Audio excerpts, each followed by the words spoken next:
Physics में जो numerical हैं उनको हल करने में हमें आती है सबसे ज्यादा परेशानी। ऐसा मानना है लगभग सभी का कि फिजिक्स में जो सबसे ज्यादा हार्ड पार्ट जो है वो हमारे पास में है उसके न्यूमेरिकल। लेकिन प्यारे बच्चों, यहां पर फिजिक्स में जो सबसे हार्ड पार्ट जो है वो न्यूमेरिकल बिल्कुल भी नहीं है। यदि हमारे पास यहां पर थ्योरेटिकल भाग का जो कॉन्सेप्ट है अगर वो क्लियर है तो न्यूमेरिकल जो है वो आपका हार्ड बिल्कुल भी नहीं हो सकता। किसी भी न्यूमेरिकल के लिए हमें किसकी आवश्यकता होती है? जिस भौतिक राशि का हम मान ज्ञात करना चाहते हैं उसके लिए हमें उसके सूत्र की आवश्यकता होती है। और सूत्र की जो व्युत्पत्ति है हम थ्योरेटिकल भाग में ऑलरेडी कर चुके होते हैं और वो भी हम बिल्कुल उसके कॉन्सेप्ट पर आधारित। तो इसका मतलब ये हुआ कि हमारे पास उसका जो थ्योरेटिकल भाग है वो हमारा पहले से ही मजबूत है। तो अब हमें तो सिर्फ उस सूत्र में उस भौतिक राशि के मान को ज्ञात करने के लिए जिन जिन वैल्यू की आवश्यकता है हमें उसमें उसको पुट करना है और उसको कैलकुलेशन करके आंसर निकालना है। इतना ही होता है। यहां पर हमारे पास में समझना यह है कि किस भौतिक राशि का मान हमें पूछा गया है, तो क्या डायरेक्ट हमें उसकी सभी वैल्यू दी गई है जो हमें मान ज्ञात करने के लिए आवश्यकता है, तब तो वो न्यूमेरिकल हमें बिल्कुल आसान लगता है। लेकिन अगर हमारे पास में डायरेक्ट वैल्यू अवेलेबल नहीं है जिनकी हमें सूत्र में आवश्यकता है, तब हमें लगता है कि ये न्यूमेरिकल काफी हार्ड है। यदि हमारे पास में थ्योरी वाला जो भाग है वो कंप्लीट है तो हमें याद आ जाता है कि इस जगह पर कौन सी भौतिक राशि का उपयोग होने वाला है और उसका मान कैसे निकलेगा।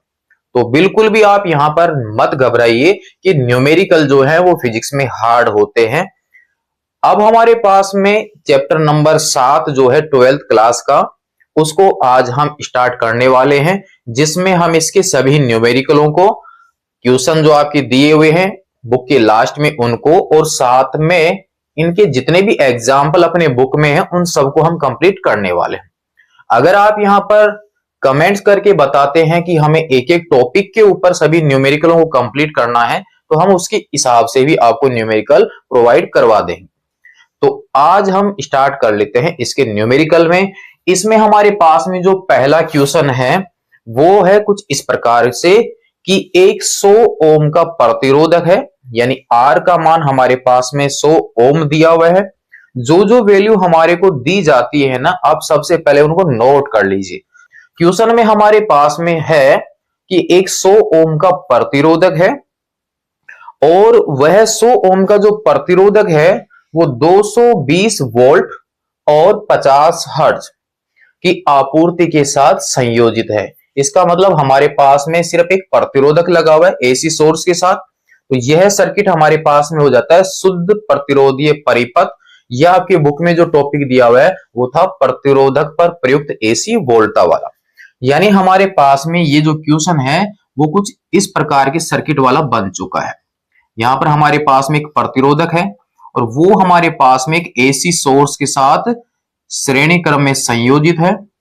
करंट जो है वो इसमें आई प्रवाहित हो रही है और इस प्रतिरोधक का जो प्रतिरोध है वो 100 ओम दे रखा है और इसकी जो वोल्टेज है ना वो दे रखी है हमें 220 वोल्ट। आप यहां पर ध्यान दीजिए कि जिस वोल्टेज और करंट के लिए अगर अधिकतम शब्द लिखा हुआ है, अधिकतम या उसका शिखर मान, तब ही वो उसका अधिकतम मान होगा। अगर अधिकतम शब्द और शिखर मान या पीक वैल्यू नहीं लिखी हुई है तो वो उसका आरएमएस मान होगा, यानी वर्ग माध्य मूल मान होगा। तो ये जो मान हमारे पास में है वो इसका वर्ग माध्य मूल मान है। क्लियर है? और आवर्ती जो है वो हमारे पास में है 50 हर्ट्ज। जो मान हमारे पास में अवेलेबल है उनको हम यहां पर लिख लेते हैं। तो हमारे पास एक तो आर का मान है 100 ओम। नेक्स्ट हमारे पास में VRMS का मान दिया हुआ है 220 वोल्ट। और हमारे पास में यहां पर जो फ्रीक्वेंसी है जिसको आप एफ से या न्यू से दर्शा सकते हैं वो हमारे पास में है 50 हर्ट्ज। ये वैल्यू हमें यहां पर दी गई है। तो क्वेश्चन में अब हमें यहां पर क्या पूछा है कि जो करंट इसमें प्रवाहित हो रही है ना, उसका आरएमएस मान कितना होगा और साथ में इस परिपथ में शक्ति क्षय कितना होगा, यानी औसत शक्ति क्षय का मान भी हमें पूछा गया है। और जब आर को हम यूज करते हैं उस समय शक्ति का क्षय होता ही होता है, चैप्टर में आपने अध्ययन भी किया होगा। तो हमें यहां पर पूछा है एक तो धारा का आरएमएस मान और साथ में हमें पूछा है औसत शक्ति का मान। ये दो क्वेश्चन हमारे पास इसमें इंक्लूड है। अब हमारे पास में जो फॉर्मूले हैं उसके हिसाब से हल करते हैं। तो नंबर फर्स्ट हमारे पास हम ज्ञात करेंगे आरएमएस मान इसका। तो आरएमएस जो मान होगा तो ओम के नियम के हिसाब से आपके पास धारा का जो फॉर्मूला है वोल्टेज बटा रेजिस्टेंस वाला हो जाएगा। तो हमारे पास में यहां पर आ जाएगा वी आर एम एस और बटा में क्या आ जाएगा आर। तो हमारे पास यहां पर जो वैल्यू है उनको आप रखिए एक बार। वी आर एम एस का जो मान है वो है 220 और आर का जो मान है वो है 100। क्लियर है। अब आप यहां पर इसको हल कर लीजिए। देखिए यहां से 0 से 0 कैंसिल आउट हो रहा है और 10 का भाग देंगे तो 2.2 एम्पियर हमारे को ये इसका धारा का वर्ग माध्य मूल मान प्राप्त हो जाता है। अब हम इसके भाग नंबर सेकंड को कंप्लीट कर लेते हैं। शक्ति वाला जो पॉइंट है उसके हिसाब से हम यहां पर देखें तो P बार बराबर हम जानते हैं वो होता है VRMS और IRMS। आप यहां पर IRMS और VRMS यूज कर सकते हैं। वैसे बुक में आपके कैपिटल I और कैपिटल V को ही RMS मान लिखा है, आप RMS लिखते हैं तो आपको साफ साफ पता चल जाता है। तो VRMS हमारे पास में है देखिए 220 है और धारा का जो मान अभी हमारे पास में निकल के आया वो है 2.2। यहां तक कोई समस्या हो तो आप बता सकते हैं। यहां से देखिए 0 यहां पर लगा हुआ है और यहां पर आपके पास में आ जाता है 22, दूसरी साइड में भी 22 है और 22 को 22 से गुणा करेंगे तो हमारे पास में आ जाता है 484। 484 हमें मिल जाता है। इस पॉइंट को अगर हम यहां से हटाते हैं तो इस पॉइंट का मतलब है कि इसके बटा में कितना है 10 और एक 10 आपके पास पहले से ही है। इसका मतलब फाइनल हमारे पास ये आंसर आ जाता है 484 और आंसर हो गया वाट। ये हमारे पास में क्वेश्चन नंबर 1 का आंसर जो है वो कंप्लीट हो जाता है। वर्ग माध्य मूल जो धारा है उसका मान 2.2 है और हमारे पास में जो शक्ति क्षय है उसका मान हमारे पास में है 484 वाट।